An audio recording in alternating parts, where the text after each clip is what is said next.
from the Lord to plant 10,000 churches in Nigeria, and by the special grace of God, I'm privileged to be one of the pastors that was employed on the 28th of August, year 2020. That was last year.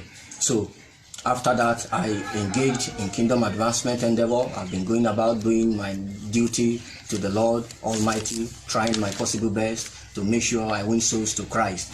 And unfortunately, on the 1st of June, and here is my deployment letter. This is my deployment letter.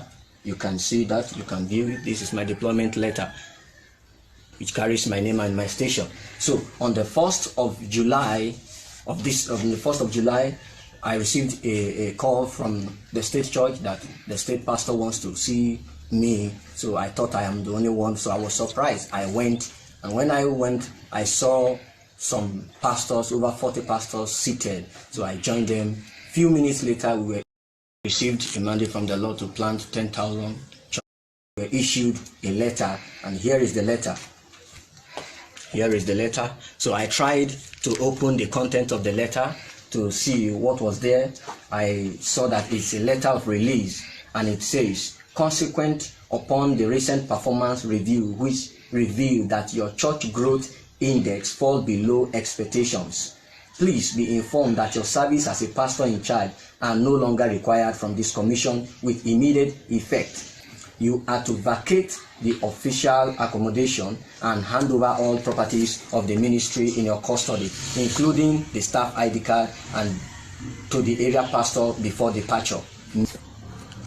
So hand over all properties of the ministry in your custody, including the staff ID card, and to the area pastor before departure. So I called the management the following day to know what has really happened. Since you also told us that you were asked to vacate your accommodation. Yes, I was told in the letter I am to vacate it with immediate effect and hand over everything to the area pastor. Possibly that is what they said. And you see, I have to just try to run around to see anywhere I can just get accommodation. So it's uncalled for. It's uncalled for. And I want the management or anybody that can lay hand on this to make sure they forward this to the management, for the management to know what is happening. And if it is the management that planned this, they should better still review all this and try to make sure things get better, because it is bringing shame to the body of Christ. Thank you so much. Pastor Godwin, you also... Yeah, my YouTube family, I'm guessing that you guys are just in this video. The video of the pastor talking about how the Winners Chapel, Pastor Oyedepo Church, Living Faith, sacked him and some other pastors because the church is not growing. They did a performance review, and this has just been trending lately on social media, because it just goes back to prove the point of some people. You know, when some people always say that it's like pastors are just taking people's money, it's like their church is just a business and all that stuff. It just goes back to prove the point. And now we're seeing it again. You can see the letter there. You can see the person being interviewed, the pastor. At the end of the day, it's not a good thing. It's not a good thing, especially when some people are trying to get closer to God. And if you approach them and try to encourage them to come to your church,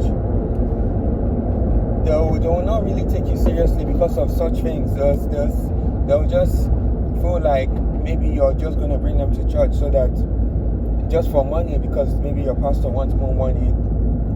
Like, is it really about God, or is it business? And some of the stuff I'm seeing, the way the pastors are being treated is as if they are he's a sales rep. You're seeing stuff like performance review. That stuff you see for business, like that's the type of thing you see within business. And this is not really good, though. This is not acceptable. But at the end of the day, that's not the only church. I'm sure that's not the only church doing this type of thing. That's not the only church doing such things. Because you would think that as a church, it would be about winning souls, trying to change people's life so that they can get closer to God. But no, you're seeing performance review, it's about money. It's about money, finance. But at the end of the day, where does the money go to? That's the thing. Because if the money was being used to help the people that come to the church, to help build the church, people will see it in a different way at least. Because at the end of the day, they're winning in both ways. They're coming to church, praying to God, trying to get closer to God, building a relationship with God. But at the same time, the pastor is actually practically supporting them, because most of the people that will come to church that will be there, they're probably broke, poor, don't have anything. They're coming to God, praying for better finances, praying for this, praying for that. So if it's a case whereby the pastor is actually helping the people, it's different. But if it's a case whereby the money that the church is collecting is just for selfish gains, like the other one where they said pastor bought a private jet, and then members of church are still suffering, coming to, no, it's not good. It's not good. But at the end of the day, this one it doesn't give the church a good look. And it doesn't give church in general a good look. Because, like I said, already mentioned, especially for those atheists or for those people that are trying to build a relationship with God, when they see these things, it's to put them off. But this just goes back to the point whereby it's not about you attending church. It's not your attendance. It's not about attendance. It's about you building relationship with God. Because at the end of the day, the church is just a building. The church is just a building with people inside, which can be done anywhere in your house, anywhere in the streets. So it's about you building a relationship with God. Don't get carried away. Because I understand that some people may feel like they need to be in that environment where two or more are gathered. They feel like they want to be in that church environment before they can pray or worship God.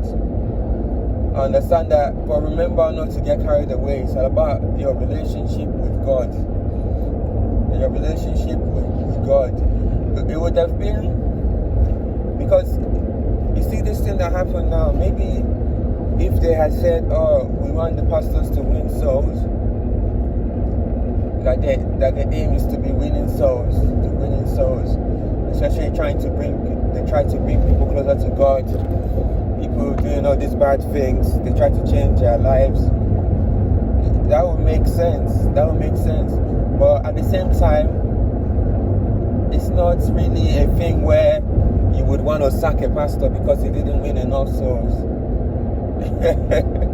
That one would still be funny. It would still sound funny, but maybe there's a way you would speak to him, you speak to the pastor, you try to approach it in a different manner. Rather than making it seem like it's a business. That's the thing. Church is not a business, you know. But you guys though, what do you think about this? Yeah? Comment down what you think. Like, share and subscribe. Click on the bell icon so that whenever I upload new videos you'll be notified. I'll see you guys in the next video. Peace.